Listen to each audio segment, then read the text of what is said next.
We are at the 36 Awards for Banksia, and congratulations Roblox for an amazing award on circular economy. How do you feel?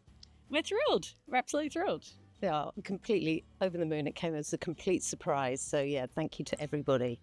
Fantastic. And what does it mean to you to win the Banksia Award?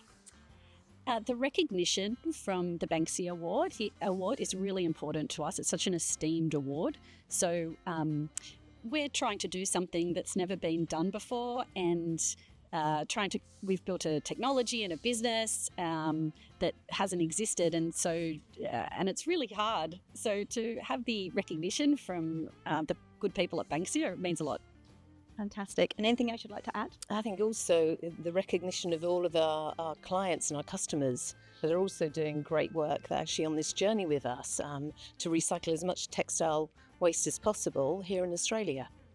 100%. I mean, even my outfit tonight, I hired it actually. I didn't go out and buy it. I actually hired my outfit so I can just return it to the shop. And it's so important when we talk about, textiles industry. In terms of what's the biggest challenge that you've seen personally from Roblox yourselves, and how have you overcome it? The biggest challenge has been it's completely new technology. We've had to build the technology from scratch. And not just that, but we've had to build an entire collection model that also didn't exist. So we've had to do many things at once.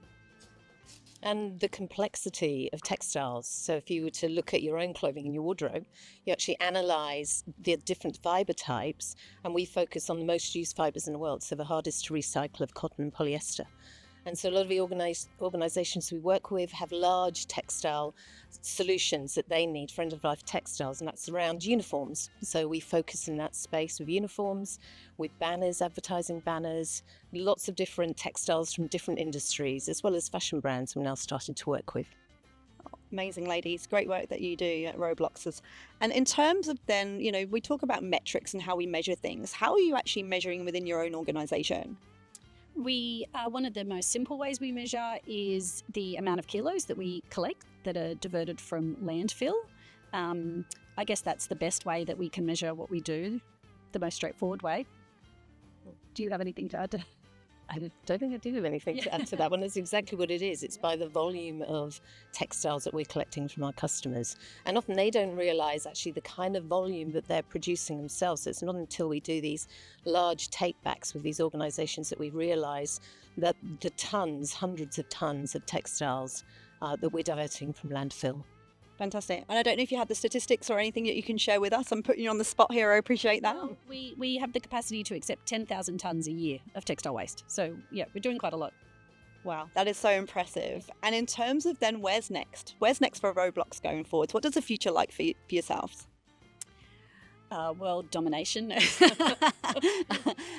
We want to keep advancing with our technology. We want to continue to offer our services in Australia and globally. Fantastic. And anything else to add?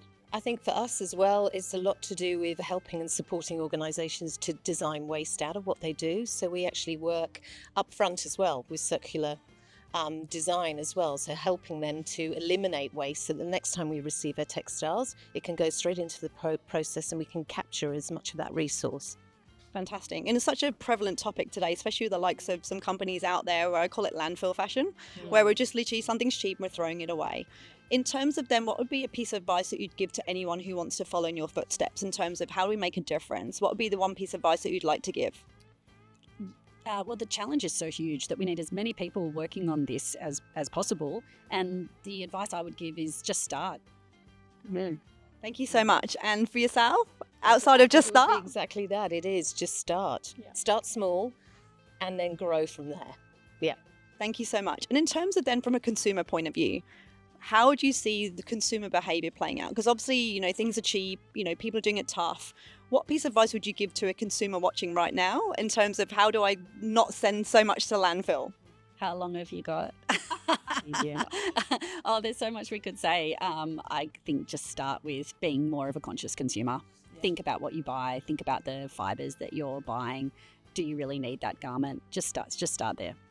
Beautiful. Thank you so much. Thank you. Yeah, they would be buy better, buy considered, and think about actually when it does reach end of life, what's going to happen to that garment? We can keep it in circulation for as long as possible, and that's what we need to do, but eventually it will end up at end of life. So what do we do with that? Consider that. Thank you so much. What some great words of wisdom, ladies. Have a beautiful enjoy the rest of the evening. Congratulations again, once again, on the award. Celebrate. Have a fantastic night. I know we're on the same table together, so we're not biased whatsoever. But yeah, enjoy, celebrate, have fun, enjoy. Thank you very and you guys have been absolutely awesome. Thank you so much for your time. Thank you. Thank you.